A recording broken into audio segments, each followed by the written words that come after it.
The scream tore from Claire's throat before Joel could process what he was seeing. He slammed the garage door open with his shoulder, lungs seizing in panic. "Lily!" The air inside was cold, biting cold, and dim, lit only by a frayed string of yellowed bulbs hanging from the rafters. But the scene in front of them didn't belong to reality. It looked like something out of a story that no one would ever believe.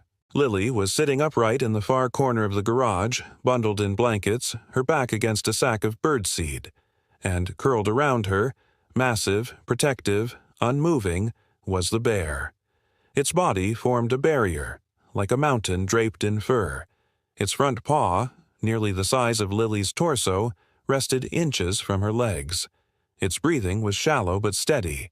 Snow melted slowly from its back, dampening the old concrete beneath. The bear didn't flinch at their sudden intrusion. It merely blinked.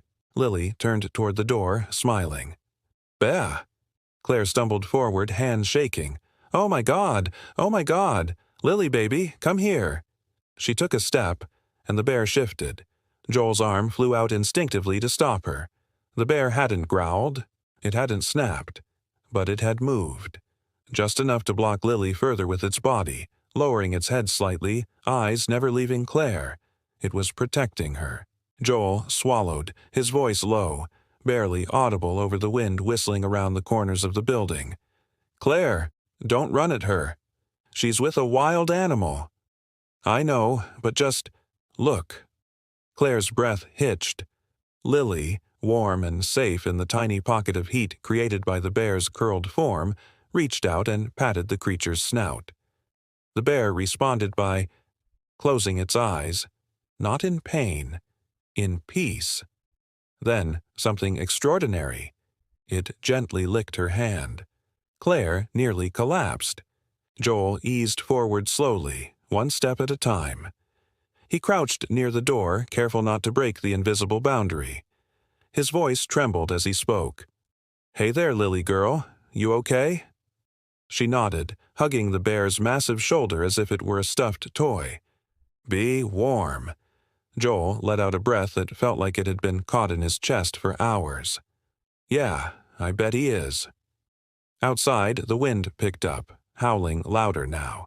Snow flurried sideways, horizontal. It pelted the garage roof like thrown gravel. Claire looked at Joel. "Storm's here." He nodded grimly. "Rescue's not coming tonight." They were trapped, and their daughter was lying beside a wild, wounded predator that had chosen them, or chosen her. Claire whispered, "What do we do?" Joel was quiet for a long moment. Then he stood and began pulling down old canvas tarps, unused camping mats, anything he could find to insulate the space better. "We wait." "You want to leave her in there?" "Not alone," he said. "One of us stays." Claire stared at him like he'd lost his mind, but then looked again at Lily. At the way the child's small body rose and fell with each breath beside the bear's, the calm in her expression, the quiet safety she seemed to feel. Claire exhaled shakily. "Shift rotations, then."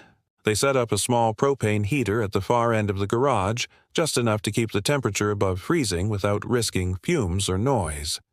Joel placed another blanket over the top of the bear, careful not to touch its head or feet. The bear tolerated it.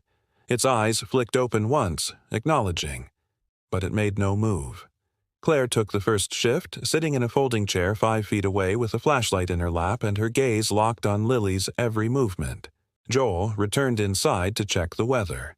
What he saw made his stomach drop. The local emergency feed reported full whiteout conditions. All major roads closed. Visibility near zero. Plows pulled off the highway. Emergency response was suspended for 24 hours. They were alone. Just them, their daughter, and a bear that shouldn't be alive, shouldn't be tame, shouldn't be here at all. But here it was, and somehow it was keeping their child alive. Midway through the night, Joel took over. Claire laid down with a sleeping bag in the hallway just outside the door, unable to rest further away. He sat in silence, watching the steam rise from the bear's nose, hearing the occasional deep, gravelly breath rattle in its lungs. He looked at Lily, curled now in the crook of the animal's belly, blanket tucked around her, cheeks pink from warmth. Joel leaned back in the chair and remembered. He must have been 9 years old.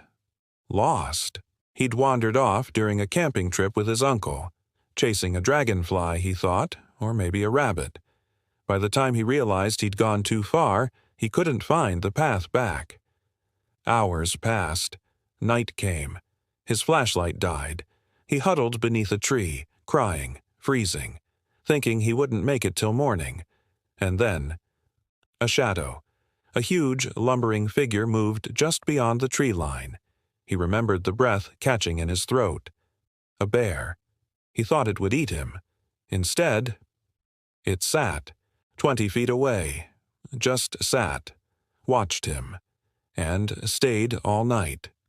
He remembered waking at dawn to the sound of men's voices, his uncle calling his name. When he turned back, the bear was gone. Silent. Vanished. He never told anyone. Who would believe him? And yet, here he was again. Different bear. Same presence. Same impossible calm. Joel didn't move for hours. Just sat there, occasionally watching the flakes melt on the garage window, thinking about destiny, about how sometimes things you can't explain circle back when you least expect them. When Lily stirred around 5 a.m., she blinked up at him and whispered, "Daddy?" He went to her, kneeling beside the bear. "I'm right here, baby," she yawned. "Bah, cold." The bear let out a faint groan, not aggressive, weak, fading. Joel checked its leg. The wound had reopened. Blood was soaking into the blanket again. It needed help. Real help. But help was still hours away. By noon, the snow began to ease. Visibility improved. Joel finally reached the ranger station. They were stunned by the report. "A live bear? That close to humans?" "Not just close," Joel said. "It's with us.